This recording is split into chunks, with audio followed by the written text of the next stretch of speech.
دن کے 11 بجے ہیں۔ السلام علیکم، یہ ریڈیو پاکستان ہے۔ رئیسہ کاظمی سے خبریں سنیے۔ اہم خبروں کا خلاصہ۔ وزیر اعظم نے گزشتہ حکومت کے لوگوں کی مشکلات پر عدم توجہ پر تنقید کی ہے۔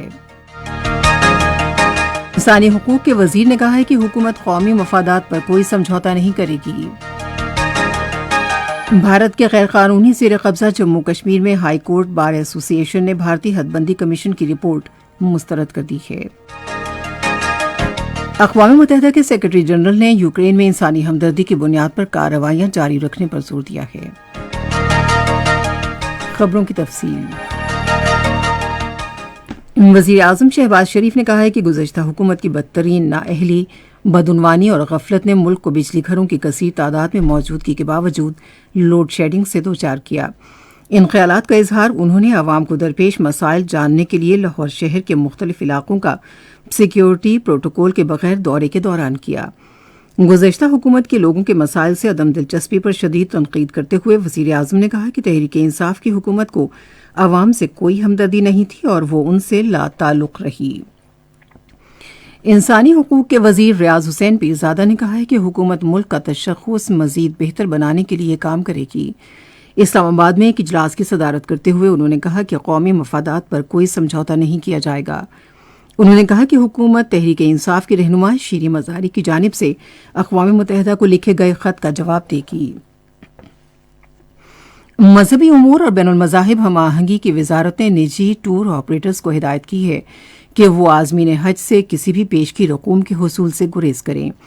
اے پی پی کو دیے گئے خصوصی انٹرویو میں وزارت مذہبی امور کے ترجمان نے کہا کہ حکومت نے ابھی تک کسی ٹور آپریٹر کو رواں سال حج کے لیے رقوم یا درخواستیں وصول کرنے کی کوئی اجازت نہیں دی۔ انہوں نے کہا کہ بعض نجی ٹور آپریٹرز اور افراد حج رجسٹریشن کے تناظر میں رقم وصول کرنے میں ملوث پائے گئے ہیں، جو قطعی غیر قانونی اور قابل سزا جرم ہے۔ جمعیت علماء اسلام فے نے مسجد نبوی صلی اللہ علیہ وآلہ وسلم کی بے حرمتی کے خلاف آج احتجاجی مظاہرے کرنے کا اعلان کیا ہے۔ جے یو آئی فے کے ایک صوبائی ترجمان کے مطابق پاکستان ڈیموکریٹک موومنٹ کی اپیل پر تمام اتحادی جماعتوں کے کارکن صوبے کے تمام ضلعی ہیڈ کوارٹرز میں جمعے کی نماز کے بعد مسجد نبوی صلی اللہ علیہ وآلہ وسلم کی بے حرمتی کے خلاف ریلیاں نکالیں گے۔ پی ڈی ایم کی اتحادی سیاسی جماعتوں کے صوبائی اور ضلعی سربراہان احتجاجی ریلیوں کی قیادت کریں گے۔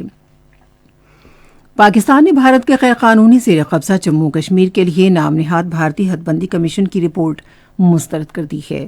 دفتر خارجہ کے ترجمان عاصم افتخار احمد نے ایک بیان میں کہا کہ بھارتی ناظم الامور کو وزارت خارجہ اسلام آباد میں طلب کیا گیا اور انہیں احتجاجی مراسلہ دیا گیا، جس میں رپورٹ کو دو ٹوک الفاظ میں مسترد کرنے سے آگاہ کیا گیا۔ انہوں نے کہا کہ نام نہاد بھارتی کمیشن کا مقصد بھارت کے غیر قانونی زیر قبضہ جموں کشمیر میں نئی حد بندیوں کے ذریعے مسلمان اکثریتی آبادی کو بے اختیار کرنا اور انہیں نقصان پہنچانا ہے۔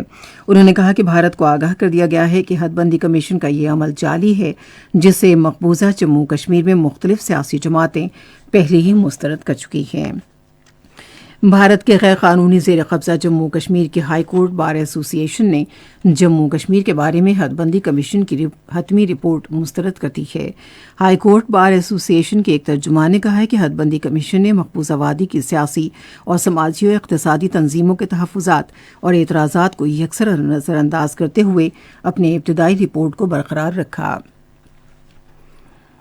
امریکی صدر جو بائیڈن نے کانگریس سے کہا ہے کہ وہ لاکھوں افغان پناہ گزینوں کو امریکہ کا مستقل رہائشی بنانے کے لیے راستہ ہموار کرے۔ انہوں نے ارکان کانگریس کو یہ تجویز گزشتہ ہفتے دی۔ اگر صدر کی تجویز منظور کر لی جاتی ہے تو اہل افغانوں کو پس منظر کے جائزے کا عمل کامیابی سے مکمل کرنا ہوگا اور گرین کارڈ کے حصول کی درخواست سے پہلے کم از کم 1 سال کا عرصہ امریکہ میں گزارنا ہوگا۔ 60,000 سے زائد افغانی باشندوں نے طالبان کے ملک پر کنٹرول کے بعد امریکہ کی طرف انخلا کیا تھا۔ اقوام متحدہ کے سیکرٹری جنرل انتونیو گوتریس نے یوکرین میں موت اور تباہی کا کھیل ختم کرنے پر زور دیا ہے۔ انہوں نے ایک بیان میں کہا کہ اقوام متحدہ یوکرین میں انسانی زندگیوں کو بچانے اور تکالیف کم کرنے کے لیے انسانی ہمدردی کی بنیاد پر کام جاری رکھے گا۔ اقوام متحدہ کے سربراہ نے کہا کہ عالمی سطح پر غذائی قلت کے بامقصد حل کے لیے جنگ کے باوجود یوکرین کی زرعی پیداوار اور روس اور بیلاروس کی خوراک اور کھادوں کی پیداوار کو عالمی منڈیوں میں استحکام دینے کی ضرورت ہے۔